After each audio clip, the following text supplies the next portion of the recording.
Hello everyone. In the previous video, I have covered some questions that are asked in previous year papers of CSET of topic percentage. कुछ questions बचे हुए थे, हम उनको यहाँ पे कंप्लीट कर लेंगे. एंड बिलीव मी गाइज, अगर आप लोग मतलब कि यहाँ पे तो मैं सबको कंसोलिडेट करके दे रही हूँ. परसेंटेज के क्वेश्चंस हैं लाइक, ठीक है. उससे पहले हमने ग्लैटर सीरीज का भी किया था. और भी टॉपिक्स हैं जो हम लेके आएंगे, ठीक है, यहाँ पे डिस्कस कर लेंगे. एंड कुछ इनमें से बहुत सारे टॉपिक्स ऐसे आपको मिलेंगे जो हर एग्जाम में आपको कहीं ना कहीं नज़र आ जाएंगे. अब ये परसेंटेज का क्वेश्चन है, अगर आपने ये PYQs ऐसे किए होते देन 2025 में अभी क्वेश्चन पूछा था, वो बहुत ईजी था, वो हो जाता. तो अगर आपको मतलब कि ये समझ नहीं आ रहा ना कि CSET का कहाँ से करें, देन बेसिक जो रूल्स होते हैं उनको समझ के आप PYQs को अटैम्प्ट कीजिए. वहाँ से आपको आइडिया मिल जाएगा कि आपको कितना आता है और आपको क्या चीज़ सीखने की ज़रूरत है. ठीक है, जो क्वेश्चंस अभी यहाँ पे हम डिस्कस करेंगे, आप इनको समझने के बाद जो अभी ये अराउंड 2022 और 23 तक के क्वेश्चन मैंने यहाँ पे कवर किए हैं. 10 ईयर्स के हो जाते हैं यहाँ तक कंप्लीट. एंड जो 2024 और 25 का उसको या तो हम कंप्लीट डिस्कस कर लेंगे इन सब के बाद, या फिर आप एक बार ट्राई कीजिएगा. ठीक है, क्योंकि वहाँ से आपको फिर ये समझ आ जाएगा कि मतलब कि जब बीच बीच से क्वेश्चन आते हैं ना, तो कई बार हम उनको पहचान भी नहीं पाते. तो वो चीज़ भी इंपॉर्टेंट है. कंसेप्ट आने के बाद भी जब आप उस चीज़ को नहीं कर पाते ना, तो उसके दो ही कारण हैं. या तो आप उस क्वेश्चन को समझ नहीं पाए वहाँ पे, या फिर वो मतलब कि क्वेश्चन देख के हम कई बार डर जाते हैं कि पता नहीं क्या पूछ लिया. ठीक है, तो इन सब चीज़ों को, इन सब प्रॉब्लम्स को हमें सॉल्व करना है. ठीक है, ताकि वहाँ पे हम अपनी परफॉर्मेंस अच्छे से कर पाएँ. ठीक है गाइस, हम यहाँ पे स्टार्ट करते हैं क्वेश्चंस का discussion. When a runner was crossing the 12-kilometer mark, she was informed that she had completed only 80% of the race. How many kilometers was the runner supposed to run in this event? ये 2029 में पूछा गया था. Okay, तो यहाँ पे पूछा कि हाउ मेनी किलोमीटर्स जो रनर है सपोज टू रन, कितने किलोमीटर उसे भागना था. तो अब उसने 12 किलोमीटर क्रॉस कर लिया है. ठीक है, और उसके बाद उसे पता चला कि उसने 80% ही रेस अभी भागी है. तो हमें 100% निकालना है, सिंपल सी बात है. तो यहाँ पे हमें क्या करना है, जितना हमारे को गिवन होता है, 12 गिवन है, वो हमारा 80% है. जो गिवन हो उसको नीचे रखो बेस में, जो निकालना है उसे ऊपर मल्टीप्लाई में रखना है. दैट मीन्स हमें 100% निकालना है, तो हम ये करेंगे जी, जैसे कि मैंने यहाँ पे करके दिखाया. 12 किलोमीटर हमारा 80% है, हमें निकालना 100% है. सॉल्व करो, आपका आंसर आ जाएगा. सिंपल बात. हर जगह पे आपको यही रूल अप्लाई करना है, जो हमारे को गिवन हो उसे रखो, वो कितना परसेंट है, ठीक है, उसको डिनोमिनेटर में रखना है. और जो निकालना है 100% की वैल्यू निकालनी है, तो हमने 100 रख दिया. कई बार होता है कि हमें 100% की गिवन हो, ऐसे मिलता है क्वेश्चन की 10% से इंक्रीज हो गया, तो हमें 110% की वैल्यू निकालनी होगी, तो उसे हम मल्टीप्लाई में रखेंगे. ऐसे ही क्वेश्चन हमने लास्ट वीडियो में भी डिस्कस किए थे. और जो इस बार क्वेश्चन आया था सक्सेसिव वाले केस का बना था, कि एक बार डिस्काउंट दे रहे हैं, एक बार डिक्रीज कर रहे हैं, इस तरह से बनता है. वो ऐसे ही सॉल्व होता है, वो चेन बनती है, उस तरह से हम सॉल्व करते हैं. नेक्स्ट क्वेश्चन देखते हैं. Raju has 9,000 with him. Raju के पास 9,000 है. He wants to buy a mobile खरीदना, but he finds that he has only 75% of the amount. सिर्फ 75% है. ठीक है, required to buy the handset. Therefore he borrows 2,000. 2,000 उसने ले लिए. देन अब बताना है कि राजू के पास इनफ मनी है उसे बाय करने के लिए, या फिर उसके पास एग्जैक्ट मनी है, या फिर उसके पास कम है या ज़्यादा. ये सब ऑप्शंस दिए. तो इसका मतलब हमें चेक करना पड़ेगा. जब उसके पास 9,000 थे, ठीक है, 9,000 जब उसके पास थे, तो वो कितनी अमाउंट थी उसके पास, 75% की वैल्यू है 9,000. हमें निकालनी है 100% की. सॉल्व करा, 12,000 आ गया. दैट मीन्स उसे खरीदने के लिए 12,000 चाहिए. बट उसके पास 9,000 से 2,000 उसने फ्रेंड से बोरो किए, तो उसके पास 11,000 हुए. दैट मीन्स अभी भी उसके पास सफिशिएंट मनी नहीं है. सो ऑप्शन ए करेक्ट हो गया. Raju still doesn't have enough amount to buy the handset. ठीक है, बिल्कुल. देखो, आप लोगों को अब ये इजी लग रहा होगा, एक लाइन में हमारा आंसर आ जाता है. परसेंटेज का बहुत मुश्किल नहीं है, बिल्कुल इजी है. एक कंसेप्ट आपको सिर्फ याद रखना है, जितना हमारे को गिवन हो उसको आप डिनोमिनेटर में रखेंगे, जो निकालना है उसको मल्टीप्लाई में रखेंगे. That's all. नेक्स्ट क्वेश्चन देखते हैं. इन an examination A has scored 20 marks. 20 marks मिले हैं, 20 मार्क्स मोर देन बी. ए के 20 ज़्यादा हैं. इस फर्स्ट इक्वेशन बन गई हमारी. ठीक है, a is equal to B plus 20. B से 20 ज़्यादा है. फिर बोला कि B scored 5% less marks than B. मतलब कि बी जो है उसके 5% कम है ए से। इसका मतलब ए अगर 100% है, दैट मीन्स बी उसका 95% होगा। ठीक है, तो ए का 95% हमारा बी का मार्क्स बनते हैं। ये इक्वेशन समझ आ रही है ना आप लोगों को? ठीक, इसमें आप या तो उसको 100 में से 5% लेस करके मान लीजिए तो भी 95 ही आएगा, या फिर आप ये डायरेक्ट इस चीज़ को लिख पाएंगे ना परसेंटेज में, तो आपको काफ़ी सारे क्वेश्चंस में डायरेक्ट इजीली आंसर आता रहेगा। ठीक है, क्योंकि उसमें पहले माइनस परसेंटेज में 5% निकालते हैं, फिर उसको माइनस करते हैं। ठीक है, और आगे कोई कैलकुलेशन आ जाए तो फिर उसमें और ज़्यादा बड़ा हो जाता है। इसमें डायरेक्ट आपको क्या करना है, 5% लेस है तो हमने 95% मान लिया। अगर ऐसे होता 10% ज़्यादा है तो हम उसका क्या करते, ए का 110% बना देते। ठीक है, समझ आई आप लोगों को ये बात? आगे बढ़ते हैं। तो अब हमारे को दो इक्वेशन मिल गई, फर्स्ट एंड सेकंड। ठीक है, तो हमें क्या करना है, अब ए की वैल्यू है उसको बी सेकंड इक्वेशन में पुट कर दिया हमने, एंड सॉल्यूशन करेंगे तो हमारा 380 मार्क्स आ जाएंगे। ठीक है, हमारे को पूछा था कि बी ने कितना स्कोर किया है, तो यहाँ से बी की वैल्यू आ जाएगी हमारी। ठीक है, नेक्स्ट क्वेश्चन देखते हैं हम लोग। A and B are two heavy steel blocks, दो ब्लॉक्स हैं। If B is placed on top of A है उसके ऊपर हमने बी रखा। द वेट इंक्रीज्ड बाय 60%, अब वेट जो है वो 60% से इंक्रीज हो गया। How much weight will reduce with respect to the total weight of A and B, with respect to total weight of A and B if B is remove from the top. पहले A था उसके ऊपर B रखा, अब B को remove कर दिया, ए बच गया। तो अब हमें बताना है कि रिड्यूस कितना हुआ।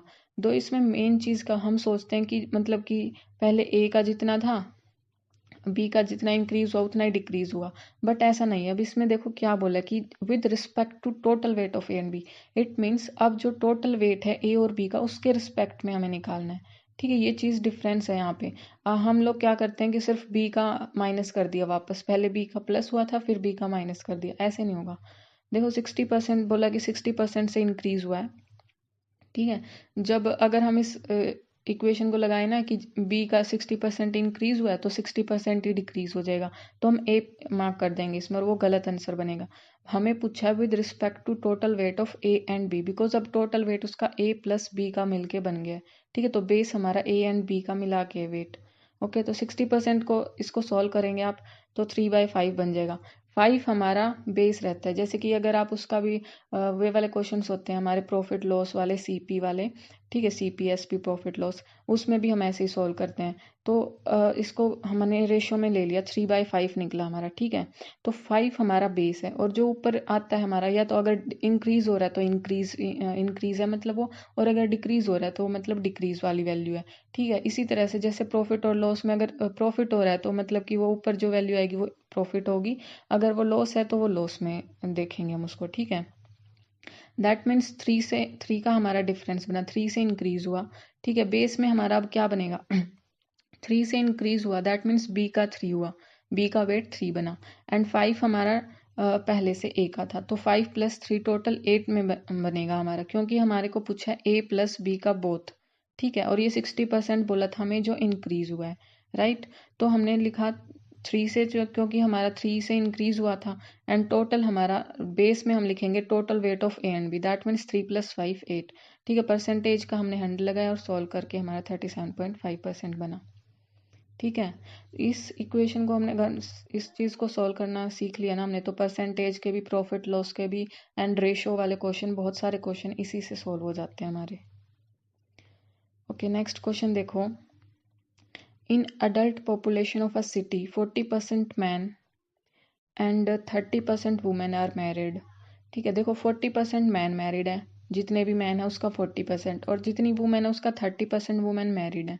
दैट मीन्स जो मैन का 40% है वो वुमेन के 30% के बराबर हुआ, क्योंकि जितने मैन मैरिड होंगी वुमेन भी तो उतनी मैरिड होंगी, क्योंकि यहाँ पे बोला है कि what is the percentage of married adult population if no man marriage more than one, एक से ज़्यादा से शादी नहीं की, and no women marriage more than one, and there are no widows, no ना ही विडो है ना ही विडोअर है। मतलब कि सिंपल है कि जो जितने मैन शादी शुदा हैं, जितने मैन मैरिड हैं उतनी वुमेन भी मैरिड हैं। दैट मीन्स जितने हमारे एम हमने टोटल मैन मान लिया तो उसका 40% और वुमेन का 30% बराबर हुए इन दोनों की वैल्यू। तो इसको सॉल्व करेंगे हम, तो हमारी मैन और वुमेन की रेशियो आ जाएगी, ठीक है, 3/4। अब हमारे को बोला है कि निकालना क्या कि percentage of married adult population, यानी कि मैन प्लस वुमेन जो मैरिड है। ओके, तो अब यहाँ पे देखो हमारे पास 3/4 बन रहा है कि मैन और वुमेन की रेशियो 3/4 बना। तो हमने यहाँ पे लेट कर लिया 300 और 400, बिकॉज 300 और 400 क्या जब आप रेशियो करोगे तो वो 3/4 ही बनेगा, सेम चीज़ है, ठीक है। क्योंकि हमें सॉल्व करना है, ठीक है, तो हम उसको 100 में और 100 की जो मतलब कि मल्टीप्लिकेशन होती है उसमें ले लेते हैं वैल्यूज़ को, ताकि हमें सॉल्यूशन में ईजी रहे, ठीक है। तो अब दैट मीन्स अब हमारे पास क्या है, जो 300 है वो मैन है और 400 हमारे पास वुमेन है। तो 300 का 40%, जो हमें क्वेश्चन में गिवन था कि 300 का 40%, यानी कि 40% ऑफ मैन, 300 का 40% हमारे पास निकाला हमने, तो 120 आया। That means 120 man are married, ठीक है, और जितने मैन मैरिड है उतनी वुमेन मैरिड है। That means total married population हमारे पास 240 आ गई, ठीक है। अब हमारे को निकालनी है कि मैरिड जो है उसकी परसेंटेज में निकालना है। तो 240 हमारी मैरिड, टोटल पॉपुलेशन हमारी 300 प्लस 400 700, इनटू में 100 किया परसेंटेज के लिए, तो हमारे पास वैल्यू आ गई। क्लियर है ये चीज़?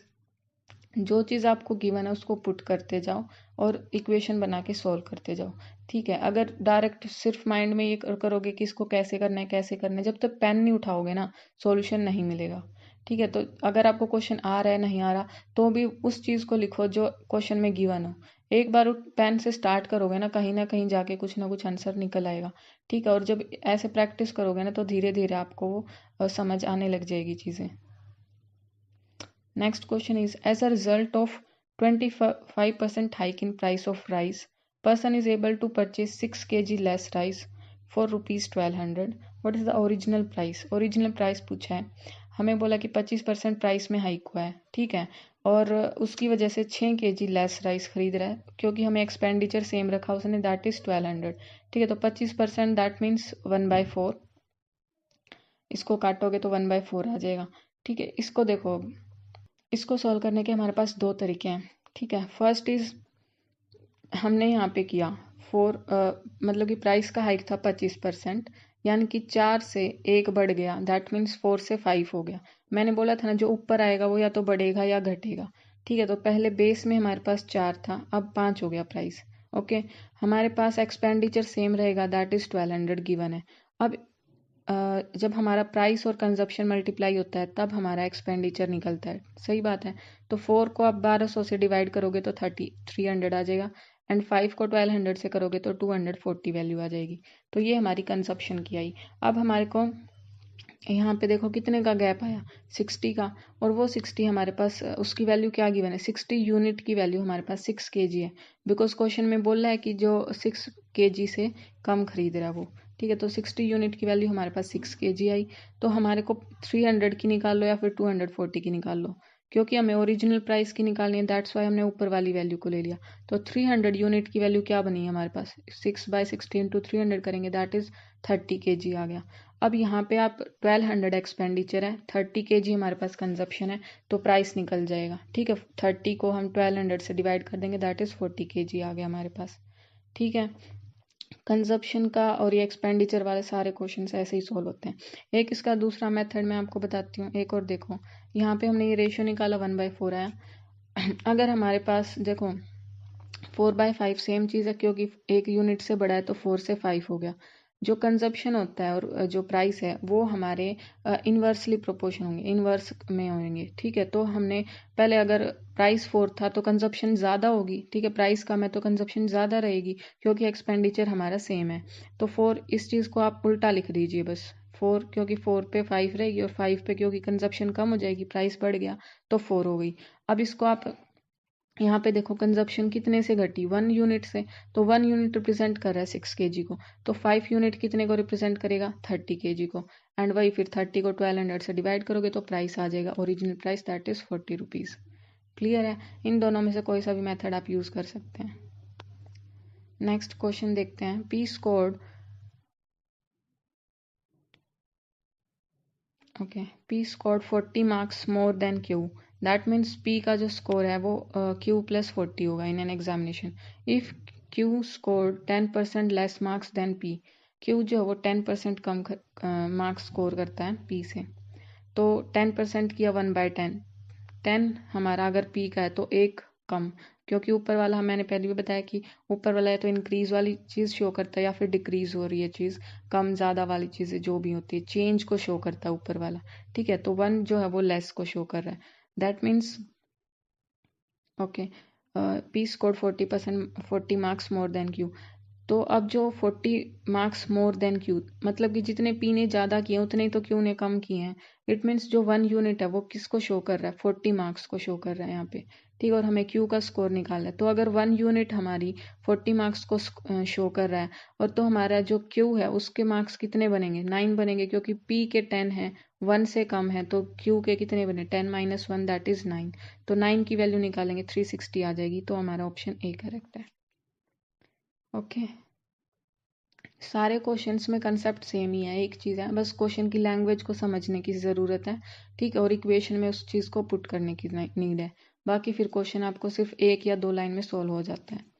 ठीक है, नेक्स्ट क्वेश्चन देखो। A pie diagram shows the percentage distribution of protein, water and other dry elements in the body.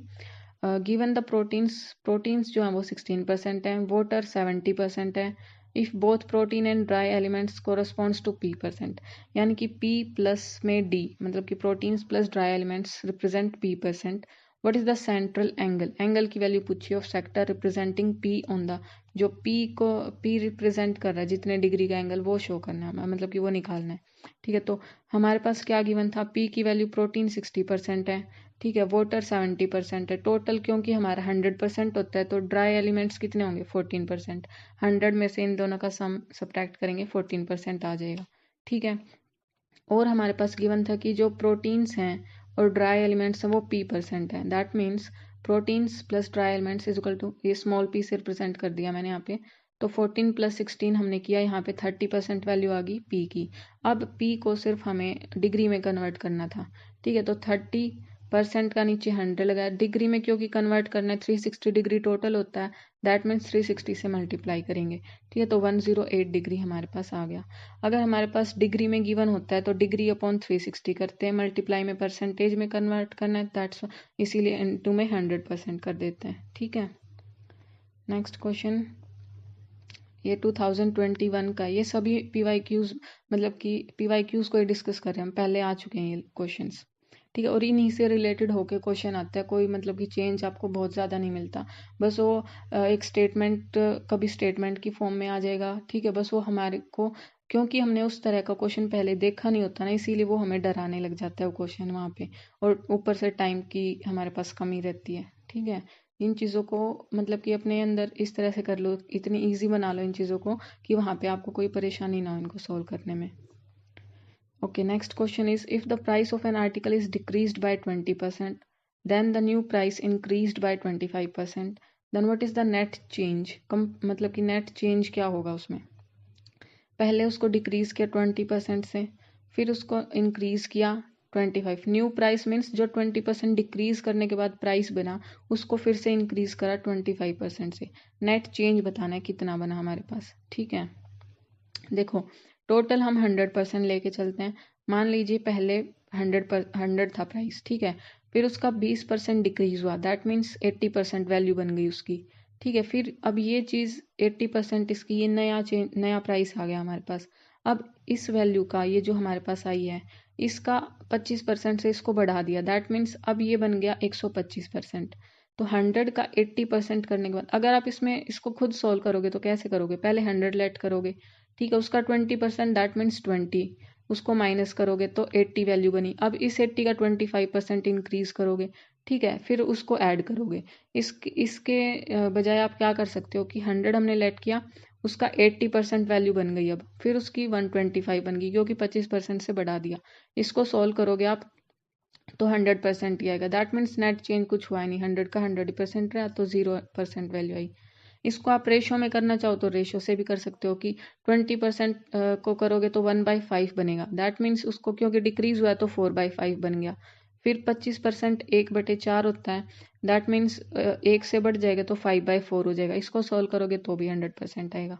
ठीक है, तो रेशियो से परसेंटेज से दोनों से कैसे भी सोल्व कर सकते हो आप लोग। नेक्स्ट देखते हैं, in a class 60% students are from India, 60% India से हैं, 50% गर्ल्स हैं total overall. If 30% Indian students are girls, अगर इंडियंस में 30% गर्ल्स हैं, what is the percentage of foreign students as boys. तो बॉयज़ में जो फॉरेन स्टूडेंट्स में बॉयज़ हैं उसकी परसेंटेज निकालनी है। अब सी, टोटल मान लिया हमने 100 है, 100 में से 50 बोल ही रखा है कि 50% जो हैं वो गर्ल्स हैं, ठीक है टोटल की। अब वहाँ से 60% इंडियंस हैं, तो हमने 60 इसका 100 का 60% करोगे, 60% 60 इंडियंस आ गए, तो बाकी बचे हुए फॉरेन्स, दैट मीन्स 40 फॉरेन्स बन गए। अब आगे बोला कि इंडियंस जितने हैं उसकी 30% गर्ल्स हैं, तो 60 का 30% करोगे तो 18 गर्ल्स आ गई हमारे पास, ठीक है। तो यहाँ पे अब 18 गर्ल्स इंडियंस हैं, टोटल 50 गर्ल्स हैं, तो जो फॉरेन की गर्ल्स बच गई वो कितनी बन गई हमारे पास, इसको माइनस करोगे तो 32 गर्ल्स आ जाएंगी, ठीक है। क्योंकि 32 गर्ल्स फॉरेन की हैं तो 40 में से 32 माइनस करोगे तो बॉयज़ बच जाएंगे हमारे पास 8। अब 8 की हमें परसेंटेज निकालनी थी, तो 8 हमारे बॉयज़ हैं फॉरेन में, फॉरेन के, एंड टोटल फॉरेन के जो स्टूडेंट्स हैं वो 40 हैं, तो 8/40 इंटू 100 करोगे 20% वैल्यू आ जाएगी। क्लियर। तो जो भी आपको गिवन है उसका सिंपल चार्ट बनाते जाओ, लिखते जाओ और क्वेश्चन सॉल्व करते जाओ, ठीक है। इन चीज़ों को थोड़ा इजी बनाने की कोशिश करो। Next is, the increase in the price of a certain item was 25%, 25% से बढ़ाया, then the price decrease by 20%, again increase by 10%, तो रिजल्टेंट जो इंक्रीज इन प्राइस है वो बताना है। पहले 25% से बढ़ाया, दैट मीन्स 125% हो गई वैल्यू, फिर 20% से घटाया, दैट मीन्स उसका 80% हो गया, फिर 10% से बढ़ाया उसका, तो उसका 110% हो गया। इसको सॉल्व करोगे तो 110 आ जाएगी, तो ओवरऑल वैल्यू कितनी इंक्रीज हुई हमारी, 100 से 110 होगी, दैट मीन्स 10% से इंक्रीज हुई। B is the right answer. Easy था ना, ऐसे ही सभी क्वेश्चन सॉल्व करने हैं हमारे को। Okay, next is, when 70% of a number is added to another number y, x का 70%, देखो जो हम पढ़ते जाएंगे उसी को शो कर रही हूँ, x का 70% जब नंबर y में ऐड होता है, then the sum becomes, sum is equal to 165% of y, तो 165% ऑफ y के बराबर हो जाता है। इस इक्वेशन को अब सॉल्व करोगे, ठीक है, तो हमारे पास जीरो कटेगी, ठीक है, उस साइड वैल्यू जाएगी, प्लस माइनस करेंगे तो हमारे पास ये बन जाएगा 7x + 10y is equal to 16.5y। Solve आप कर लीजिएगा इसको, ठीक है, मैंने सोल्व करके यहाँ पे लिखा है। फिर यहाँ पे x और y रेशो में आ जाएंगे, ठीक है, तो ये बन गया हमारे पास x/y हमारा 13/14 बना। नेक्स्ट हमारे पास आगे क्या बोला, व्हेन 60% ऑफ नंबर x का 60% एडेड टू नंबर z में ऐड किया, then the sum become, sum is equal to 165% of value of z, तो z का 165% बन गया। ऐसे ये इक्वेशन नंबर 2 बन गई। इसको सॉल्व करोगे तो हमारे पास x और जो z है, ये z है, तो x और z जो है उसकी रेशो आ जाएगी, ठीक है। तो यहाँ से 13/12, अब x की वैल्यू 13 बनी, 13, y की 14 है, यहाँ से 14, z की 12 है, यहाँ से 12, ठीक है। तो अब यहाँ से देख लो कौन सी चीज़ बड़ी है, सबसे छोटा z, फिर x, फिर y बड़ा है, तो वही रिलेशन हमें यहाँ से निकालना था, x z x y, मतलब कि ए वाला portion, A question, A option, ठीक है। क्लियर है। बस हमारे को जो इक्वेशंस गिवन है उसको लिखो, सॉल्व करो, आपका आंसर मिल जाएगा। अब अगर ये डायरेक्ट हम ऐसे ही सोचने में बैठ जाएं कि ये रिलेशन कैसे निकलेगा कैसे निकलेगा, तो वो क्वेश्चन समझ नहीं आएगा। तब तक पेन से खुद सॉल्व नहीं करोगे ना तो वो डर निकलता नहीं है हमारा, ठीक है। तो सॉल्व करने की खुद कोशिश करो। अब मैं यहाँ पे आपको समझाई ना, उससे पहले भी आप क्वेश्चन को पढ़ के खुद एक बार इक्वेशन लिखो और फिर देखो कि आप कहाँ जाके अटके हो और किस मतलब कि किस पॉइंट पे अटके आप लोग, और वहाँ पे आगे क्या सॉल्यूशन होना चाहिए, ठीक है। हम क्योंकि जब तक हम सुनते रहते हैं ना तो क्वेश्चन इजी लगता है, सुनने में आसान लगता है कि हाँ भाई हो जाएगा ये तो आता है, लेकिन जब करने बैठते हैं ना तब घबराहट होनी शुरू होती है, तब समझ नहीं आता कि कहाँ से स्टार्ट करें, क्या लिखें, ठीक है, कौन सा अप्लाई करें rule. Okay, next question is, two candidates X and Y contested an election में थे, 80% वोटर्स कास्ट देयर वोट, 80% ने वोट की, इनवैलिड वोट नहीं है, नोटा भी नहीं है, एक्स को 56% मिली जितनी कास्ट हुई उसकी, एंड वोन बाय 1440 से। Number of voters in the voters list, number of voters निकालने हमारे को। तो 80% ने किया, 80% का 56% हमें बोल रखा है कि x को मिला। ठीक है, दैट मीन्स y को कितना मिलेगा 44%। ये देखो यहाँ से 80 में से 56 को माइनस नहीं करना है हमारे को, क्योंकि x और y का जो 80 है वो एक तरह से 100% की तरह लेकर चलेंगे। तो 56 और 80, 56 को हमने 100% में से माइनस किया तो हमारे पास y की वैल्यू आई, दैट इज 14%। फिर हमारे को बोला कि जो x जो है वो जीतता है 1440 वोट से। ठीक है, तो जिस चीज़ की हमारे को वैल्यू नंबर्स में गिवन हो उस चीज़ को फाइंड आउट करना है। ठीक है, तो यहाँ पे 1440 हमारे पास डिफरेंस है x माइनस वाई का, क्योंकि यहाँ पे बोला है कि इतने वोट से वो जीता। तो x माइनस वाई यानी कि 56 माइनस 44 दैट इज 12%। तो 12% की वैल्यू है हमारे पास 1440। तो x हमने मान ला टोटल वोटर्स, क्योंकि हमारे को वही पूछा है total number of voters in the voter list. फिर उसका 80% ने वोट किया। ठीक है, जितने वोटर्स थे उसके 80% ने वोट किया, और उस चीज़ का 12% की वैल्यू हमारे को गिवन है, दैट इज 1440। इस इक्वेशन को सोल्व करोगे तो आपकी एक्स की वैल्यू आ जाएगी जो है 15,000। जो ये वोटिंग वाले क्वेश्चन है ये हर 1-2 साल में आपका ज़रूर पूछ ही लेते हैं। ठीक है, तो इसको ऐसे क्वेश्चंस को ज़रूर करके जाइए। Okay, next is a pie chart gives the expenditure of 5 different items, that is A, B, C, D, E. B, C, D, E corresponds to 90, 50, 45, 75. Then what is the percentage of expenditure on A? Expenditure A के ऊपर निकालना है percentage में, तो उससे पहले हमें उसकी डिग्री निकालनी पड़ेगी। ठीक है, तो ओवरऑल जो है हमारे पास 360 डिग्री का बनता है। ठीक है, पाई चार्ट में तो बी सी डी ई का इतना है, तो सम 360 में से इन सब का सम माइनस करोगे तो ए की डिग्री आ जाएगी, दैट इज 100 डिग्री। ठीक है, अब इसका परसेंटेज में एक्सपेंडिचर निकालना था, तो 100 जो मैंने अभी लास्ट क्वेश्चन में बताया था ना, जब हमने डिग्री में कन्वर्ट किया कि अगर डिग्री में है तो डिवाइड में हम 360 डिग्री लिखेंगे, और क्योंकि हमें परसेंटेज में निकालना है तो 100% मल्टीप्लाई में आएगा। ठीक है, तो इसको सॉल्व करोगे आप तो हमारा आंसर आ जाएगा 250/9, that is option number D.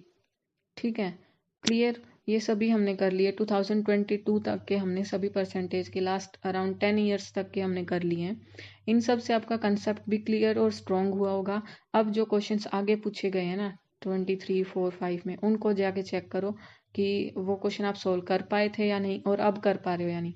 ठीक है, ये जो भी हमने किया बेसिक बस इक्वेशन समझने की ज़रूरत है कि क्वेश्चन में स्टेटमेंट क्या बोल रहा है और हमें उसको कैसे रिप्रेजेंट करना है। बाकी फिर ये चीज़ें इजी हो जाती हैं, धीरे धीरे प्रैक्टिस करोगे तो। एक बार नहीं समझ आ रहा, दोबारा देखो, दोबारा समझो और करो उन चीज़ों को। डेफिनेटली आप ये बिल्कुल ईजी वे में करके दिखाया मैंने आप लोगों को। ठीक है, कोई कॉम्प्लिकेटेड नहीं है। Try to understand the basic things and you will get it all. आपको ये चीज़ें समझ आ जाएंगी। ठीक है, ओके। तो अगर आपको ये चीज़ समझ आई हो, कंसेप्ट क्लियर हुआ, तो मैं आगे जो इसी से रिलेटेड आपके सी सेट को आपका इजी हो जाएगा, बिकॉज इंग्लिश और मैथ्स के दोनों को जब आप करोगे ना, ठीक है, जो बेसिक्स और इजी चीज़ें उनकी मिला के, तो डेफिनेटली आप जितने हमारे को चाहिए ना उससे ज़्यादा ही लेके आओगे। 10 नंबर 10 नंबर तो कम से कम आपके ज़रूर ज़्यादा आ जाएंगे। ठीक है, तो इससे डरने की ज़रूरत नहीं है, सिर्फ एक राइट माइंड सेट से और प्रॉपर स्ट्रैटेजी से जब आप किसी चीज़ को करोगे तो वो ज़रूर क्लियर होगी। ठीक है गाइज़, नेक्स्ट कंसेप्ट में मिलेंगे फिर। जय श्री कृष्ण, राधे राधे। और जिन्होंने लास्ट वीडियो नहीं देखी है तो उसको जाके देखो, वहाँ से भी आपका कंसेप्ट ज़रूर क्लियर होगा। ठीक है, परसेंटेज के ही क्वेश्चंस हमने पहले किए हैं, 10-12 क्वेश्चंस हैं वहाँ पे, जाके उसको चेक कर लीजिए। धन्यवाद।